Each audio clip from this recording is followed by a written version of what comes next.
Olá, tudo bem? Estamos com mais um episódio do nosso projeto Nutrição, Inclusão e Saúde.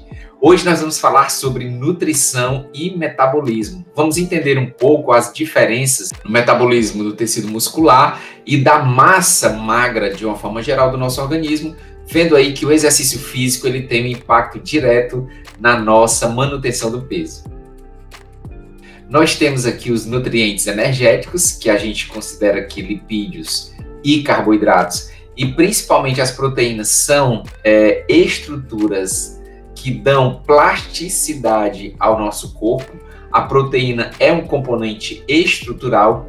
Quando nós falamos em produzir energia, nós nos referimos principalmente aos lipídios e aos carboidratos, visto que as proteínas elas podem fornecer substratos para a produção de energia em torno de 5 a 10% da sua estrutura. Proteína não é diretamente um combustível, mas é uma estrutura para o nosso corpo. E nós temos os nutrientes não energéticos, que são os micronutrientes, e também a água entra como nutriente, porque nós sabemos que a água está envolvida em várias reações orgânicas. Quando nós olhamos o organismo de uma forma geral, nós temos essas estruturas que nós podemos considerar como tecido massa magra, são estruturas que compõem a massa magra corporal, e nós temos o tecido adiposo.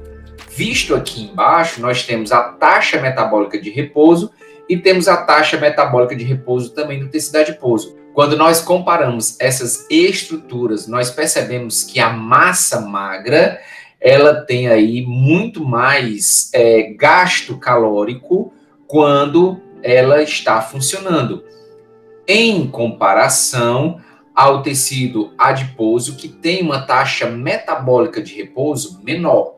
Ou seja, ter mais gordura é sinônimo de você gastar menos energia. E aí a gente destaca essa massa magra, o tecido muscular. O tecido muscular, quando exercitado, ele geralmente vai fornecer maior capacidade de mobilização dos substratos e também ali um controle no peso. Aonde nós podemos melhorar nossa capacidade funcional está diretamente ligado à massa muscular, que é massa magra, sendo exercitada em comparação ao tecido adiposo. O tecido adiposo ele é um tecido mais preguiçoso metabolicamente falando.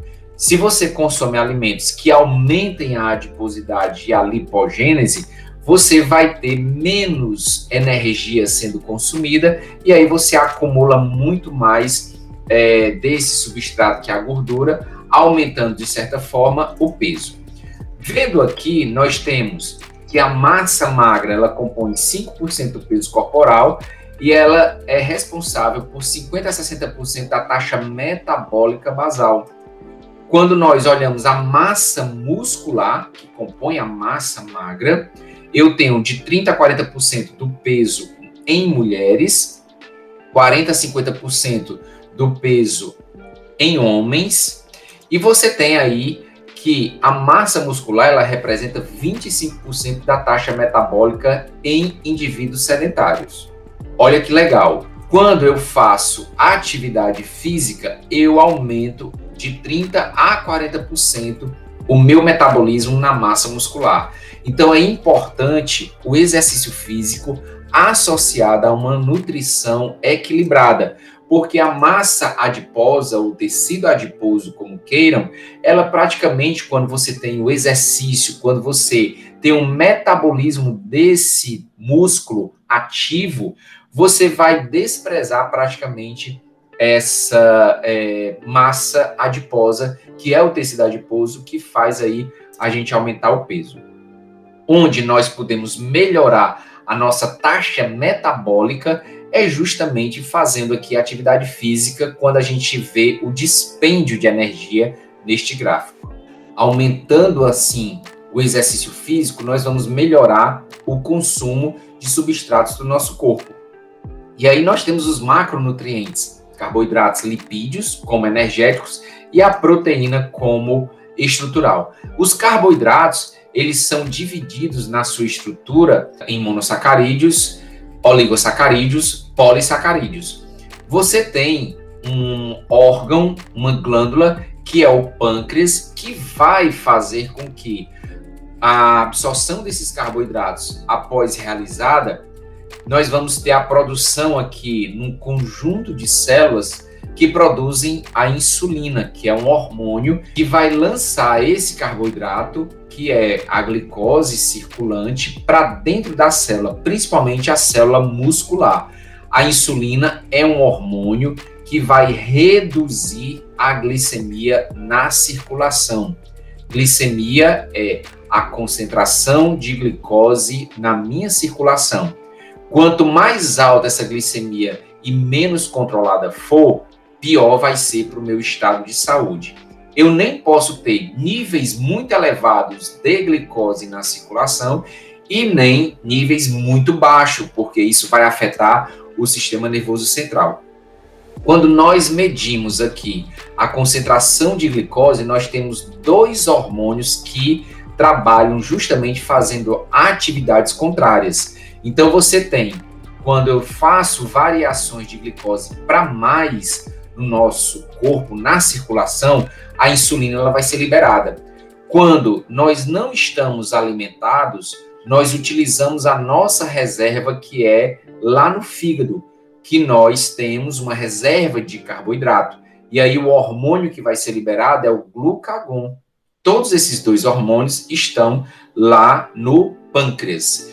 Veja que esse controle ele é muito bem feito, muito refinado, e alterações nesses hormônios vai gerar em decorrência aí algumas patologias. Aqui a gente fala sobre o exercício, né? Colocando aí o papel da musculatura na captação de glicose. Nós temos 2 vias, como eu falei anteriormente, que é através dos nutrientes, nós temos a liberação de insulina, que vai fazer a captação de glicose para dentro do tecido muscular. Mas o exercício físico, ele também faz a mesma rota. A gente não precisa decorar isso daqui, mas é só para saber que o exercício, ele também é um controle da glicemia do nosso corpo. Pacientes que são diabéticos controlados, eles devem fazer atividade física justamente porque a contração muscular, ela leva um melhor controle da glicemia, visto o conceito que eu disse, que é a concentração de glicose na circulação. Nós temos aí os monossacarídeos, glicose, frutose e galactose, que estão disponibilizados na natureza. Essas formas são as formas que vão chegar lá no nosso intestino para ser absorvido depois do processo digestivo. A frutose em excesso que está nos alimentos industrializados não é indicado.